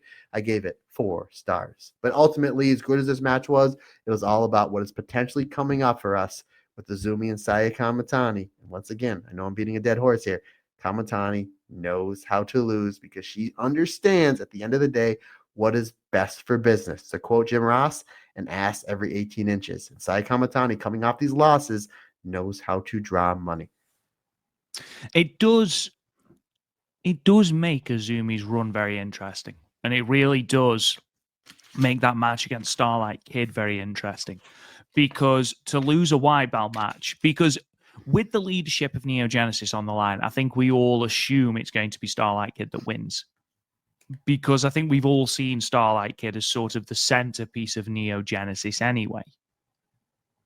But for Azumi to then have pretty much a ready-made red belt shot, potentially at this next pay-per-view, after she's already potentially lost to Mercedes Moné for the New Japan Strong Women's Championship. Or lost to Mina in the number 1 contenders match. So I see your point. Mina. I see your point. Do you then have her come out and challenge Saya? Because realistically, yes, she's pinned the champion, absolutely, and that does give her a title shot. It hardly stands her in good stead to have already lost 2 singles championship matches. Now, we did sort of allude to the fact that it could be a time limit draw between Starlight Kid and Azumi. Which will be 30 minutes. Am I correct? It'll be 30 minutes. No problem with that. I am leaning a little bit more to that now because I don't think Neo Genesis necessarily needs a leader. I think you could quite easily, we've seen it with EXV where Mina and Maika sort of share leadership. I think you could quite easily have the leadership shared between Azumi and Starlight Kid. It doesn't hurt Azumi to have drawn with Starlight Kid. It certainly doesn't hurt Starlight Kid either. She's already had 2 successful, really good title defenses where she's won. And obviously that sets up a rematch later on down the line. It doesn't hurt Azumi and gives her the impetus then to challenge Saya Kamitani. I mean, there's every possibility that she beats Mercedes Moné if she beats Mina Shirakawa. I think she will beat Mina, simply because it was Azumi that called out Mercedes during that show anyway, and Mina just went, "Oi, don't forget about me." So I do think that Azumi wins. You just give a Billy Idol oi? I did. I'm glad you. Right, yeah, white wedding. Glad you liked it. That was great. But yeah, it's certainly been an interesting month for Azumi, and this pinfall really does make that white belt match in Yokohama really interesting. Azumi's not winning. She's not winning. Starlight Kid is coming out of All-Star Grand Queendom as the white belt champion. I think that's 99.9% certain. The finish, though, I think this result sheds a little bit more doubt on it. They did a great job with that because, again, you could have easily beaten. If they were like, yeah, we got to get Azumi a win here. You could have beaten Konami, but they had Azumi win and then cut promos backstage, which they clearly put up on Stardom World and all their social media. So clearly that is there. You're not having your champion pin for no reason. I'm sorry. Like you said, Saya Kamitani knows business. Absolutely. But you keep your champion strong when there's no need for it to get pinned. So there is a reason she's been pinned here. Yeah, absolutely. Now here's something else you have to think about, Rob. Stardom wrestlers. Again, pro wrestling, one of the reasons why it's the greatest sport in the history of the world is it's the only sport that you can win by losing. And I always say Stone Cold Steve Austin, Bret Hart, and launched Austin's career, WrestleMania 13. The match is going into the Hall of Fame. Hall of Fame, yeah. Austin lost that match. And look what it did for his career. Stardom wrestlers understand, especially the person going over, let me get the other. I'm going over, but let me elevate said person. There is a very good possibility that this is the biggest Stardom show of all time, the best Stardom show of all time, and it's a very good possibility that Azumi is the MVP of said show. There's a very good possibility. So even if she loses to Starlight Kid, people can be like, wow, even though Starlight Kid won, Azumi. So then when Azumi does come out, maybe at the end of the show, to challenge Saya Kamitani, people will be like, I don't care that she lost. She just put on a great match because she's going up against her greatest rival. There's a very good possibility that might be the best match on the show, which it could be any one of 7 matches. Really could. But how lucky are we? Not only that, but again, you're going to have, 6 to 10,000 people in the venue. Again, we don't know. And you have Saya Kamitani maybe get a clean win over Tam Nakano. And if you have these matches back to back and you're just like, wow, Azumi comes out and challenges, you're going to have, again, 6 to 10,000 people right there be like, I want to buy my ticket. Or how do I watch this on pay-per-view? Because I just saw Azumi hit a home run and Saya Kamitani hit a home run. There's your commercial right there. It's smart booking to do it right there. Not unless they takes away from Tam's retirement. But regardless, you understand what I mean. You're going to have a jam-packed house there that's going to see Azumi hit a home run and Saya Kamitani hit a home run. Why don't you end it by setting up your next title match at your next show, considering the fact that Azumi just did get a pinfall over Saya Kamitani? So that's an easy way to go. Regardless of which way they go, whether she loses to Mina, Mercedes, Starlight Kid, Azumi's so good and so talented that I just want to see this match. That I don't think too many people are going to be going, well, she lost to Mina and then she lost to Starlight Kid. Why is she getting a title shot? Well, she just pinned Saya Kamitani.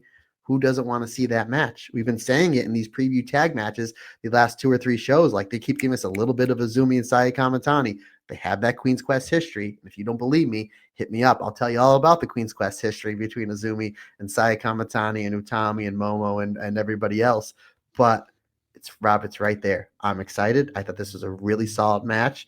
And I believe this is the next match we're going to. And considering the fact that you're probably going to get a Soriano title defense, a Natsupoi title defense, and a Maika title defense, everything that is set up for Saya Kamitani right now, and considering the fact that she's absolutely fantastic, this might be a top 3 red belt championship run of all time. And considering the fact, in my eyes, she's number 1 with the white belt. At the end of this year, we might have to reshuffle our Mount Rushmore when it comes to Stardom, my friend. I mean, I'm really interested now to see who wins. If they do Maika and Saya Kamitani before the 5-star, Because we Who do was have the conversion. I don't want to shout because I think Kirsty's in bed. But yes, that show. I know your answer. Go ahead, ask the question. I'm sorry, I cut you off. I know who was winning the 5-star. Go ahead. What's the question? Was that the question? Yeah. And honestly, it makes sense. Sayaka uses her wish back. Tam wins the 5-star and then beats Saya Kamatani in the same building that she cannot defeat Saya Kamatani in at the end of the year. I think Tam wins the 5-star and Tam wins the red belt at the end of the year because you have separated these two now for 8 months. Tam, the good guy, always has to get the win. It's simple booking. Sayaka Kurora, she's not ready for a white belt challenge or a red belt challenge. The division's too stacked. I think it's pretty clear. I think Tam goes away. She has to go away for at least 6 weeks. Like no social media, no nothing. Again, quote Jim Cornette, how can I miss you if you don't go away? Sayaka Kurora hate is running rampant. They're running wild. We need somebody else in Cosmic Angels. Who's the only one that ever put a crack in it? You have Saya Kamatani defeat Tam, or not Soriano. You ever beat Natsupoi? Where can we go? What's going to stop? Tam's beaten her before. It's been a while. That's my wish, to bring Tam back, and Tam wins the 5-star. That's the way that I think they go. But regardless, Rob, what they have set up for Saya between now and the end of the year, I mean, it's this legendary stuff from her. This really, really is. I am far more excited at the prospect of those matches that you have just brought up than I am for Tam winning the 5-star. Tam's winning the 5-star, buddy. Yeah, you're probably right. And it's going to make business sense. Look at the book. Saya Kamatani is the heel. She's constantly one-upping Tam in these big matches. I don't, and I know I've said this before. I know I'm beating a dead horse. Tam doesn't need the red belt again. She doesn't. She just doesn't. She doesn't, but they draw money with her with the red belt. When she beat Tora, she did great business with Suzu, great business with Maika, all great matches, and then broke the Sumo Hall record. Tam Nakano, as the red belt champion, draws them lots of money. Rob Goodwin, I'm gonna tell you a little secret between me and you. It's just between me and you. Everybody mute your headphones. Pro wrestling, it's a business. It's a business. Yes. Damn it. You just don't call me. I mean, if it's a business, there's only one person you put the red belt on, and I think we all know who that is. Death Angel. Absolutely. The Death Angel herself. Let's go to this main event then, talk a little bit about this main event. Unagi teaming once again with Tam Nakano. Obviously, we've talked a little bit about the post-match, which was lovely and an absolutely amazing way to top off this show. But the match itself, Matt, before we wrap this show, what were your thoughts on the match itself? The match show was fun. Plenty of time to tell their story, over 20 minutes. Great seeing Unagi back in the Stardom ring. Obviously, she went and bet on herself and is doing great, but no disrespect to any of the other promotions that she's worked for. Stardom's on a completely different level. And she's working with 3 wrestlers she's never really worked before. Yuna really kind of broke out about 2 years ago. And obviously, Aya and Sayaka, they've only been wrestling a little over a year. Great stuff. Her and Aya Sakura, yes, please. Her and Yuna, yes, please. I thought was terrific. Her and Tam bringing back some of the Cosmic Angel stuff was terrific. Tam and Soriano was great. And obviously, when it comes to tag teams in Cosmic Angels, we talk, especially after the fall, after the Goddess of Stardom tournament, we talk about Sakura Daman, Aya, and Yuna. If you remember, before the tournament, we were all about Aya and Sayaka as a tag team. We're kind of scratching our heads like, how come they're not a tag team in said tournament? Obviously, we know why, because they were terrific as a team, and they were great here. They did a great. Tam, Soriano, and Unagi made sure they were highlighted very well, not only as individuals, but as a tag team. And then we get a really good closing stretch here where we have Unagi, Soriano, and Tam Nakano triple teaming Yuna Mizumori. They hit the Cosmic Angels axe kick that eventually leads to the violent screwdriver from Tam Nakano. Solid enough match. I had it at 4 stars, or really, really good stuff. And a great showing for basically the young version of Cosmic Angels with the team, as you see on the right with Aya, Sayaka, and Yuna. And then we had just a really great emotional moment, as you mentioned before, Rob. Mina comes in. They're like, let's do the dance. Mina forgets to take her jacket off. She forgets the steps somehow. She was like, wait, how do we do this? And then once it kind of got going, then she's like, oh, she remembered. She had muscle memory. She's like, I remember how to do this, but then everything stopped. And then they did this was a really cool shot. The cameraman, this is all over social media, where everybody backed out Everybody backed out and they let the original Cosmic Angels members have their moment, and they're all standing on the rope like they did in 2021. Tam in the middle as the leader, Mina and Unagi. And then they showed Soriano taking pictures with their phone, and they had somebody taking a picture. Soriano was just like, no, you girls look good. You're doing really good. Soriano is such a massive star. It was really cool to kind of see her check her ego. Not that like she's an egomaniac, but it's just like, I'm going to enjoy this moment as a fan, as part of this group. I thought was really good. And then they do the kiss sandwich to Tam, and you can see Tam got tears in her eyes. I had goosebumps. I thought this was great. This is really, I mean, I'm a massive fan of Tam Nakano. Unagi doesn't get where she is at right now in pro wrestling without Tam, and neither does Mina. And there's nobody that can dispute that to me. Obviously, what Tam did, bringing them into Cosmic Angels when they were part of Stars, breaking off, and then them having matches with Tam when Tam was white belt champion, really helped their careers. And I really thought that was a great way. I mean, this is probably the last time we're going to see the original Cosmic Angels in the ring together in front of 1,000 people in a venue like that. I thought this was a solid show that had a lot of great moments. The Mina Shirakawa gauntlet, Azumi pinning Saya Kamatani, this moment. This is a great match, but ultimately we remember for that moment with the original Cosmic Angels doing the dance, Soriano taking the picture, which I thought was so great. I love Soriano. And then the two of them kissing Tam, and you can see Tam visibly shaking, like really just like emotionally taking it all in. Terrific stuff. There's a reason why this drew over 1,000 people. Yeah, and Fuking Death and the three-way dance, Rob. It's a great show. Absolutely. Makes booking sense, my friend. Makes booking sense.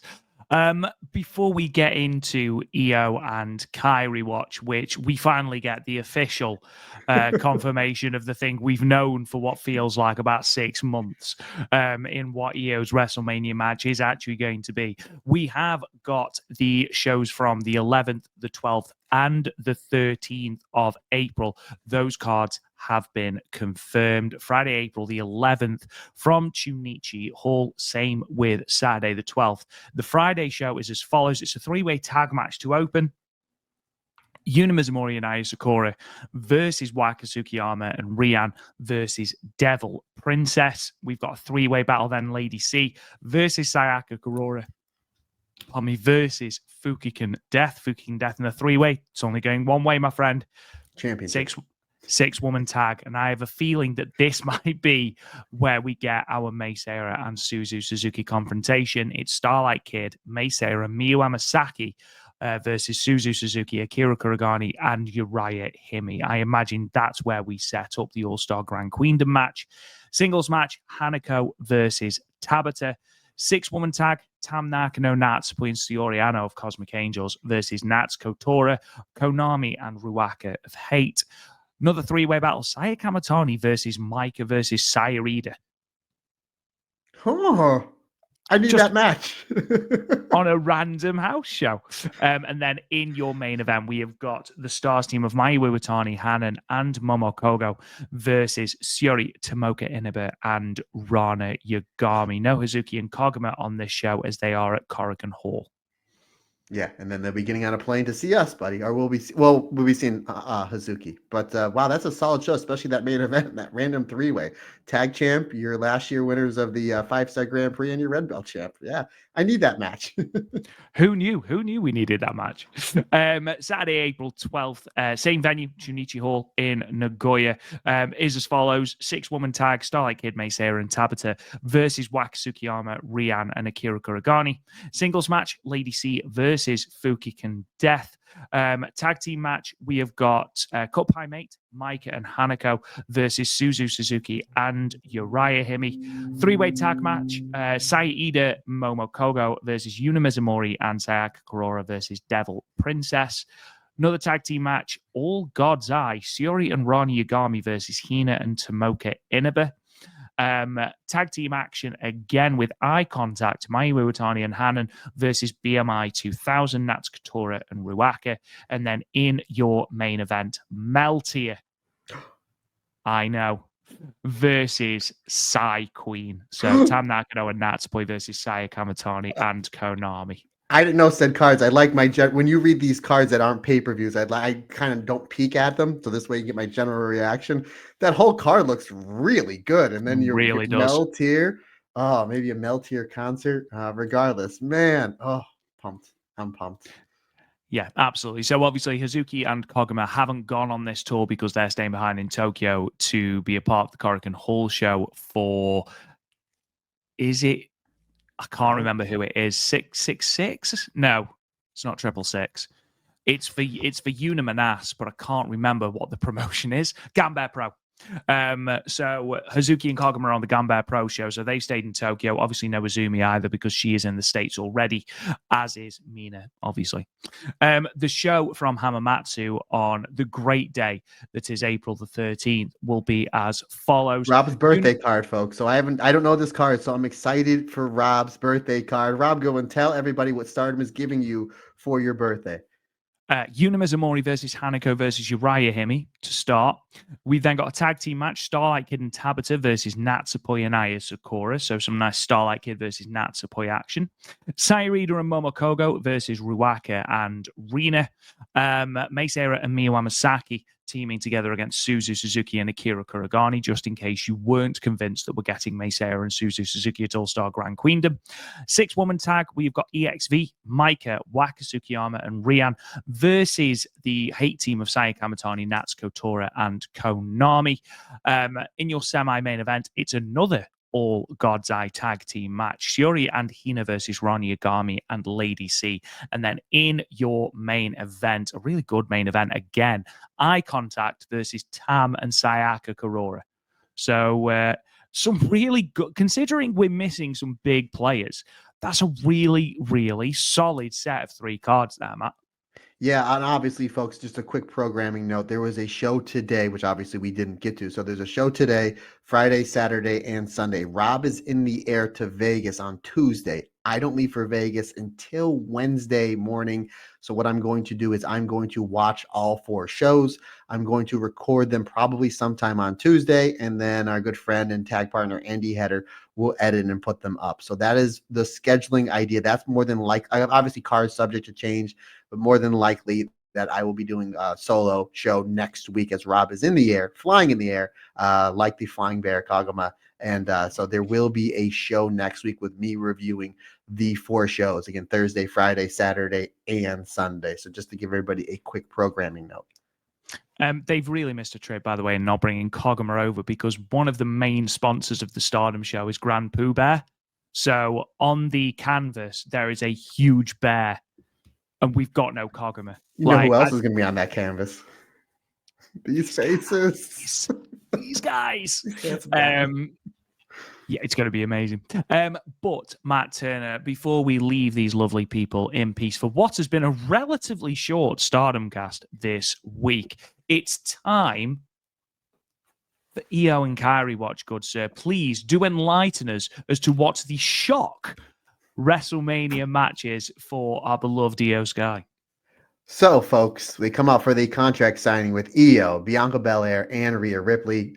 Rhea Ripley and Bianca Belair get in each other's face where Io's like, why does everybody forget about me? I'm the champion. She hits a beautiful springboard Joshi dropkick that sends Rhea crashing into Bianca Belair.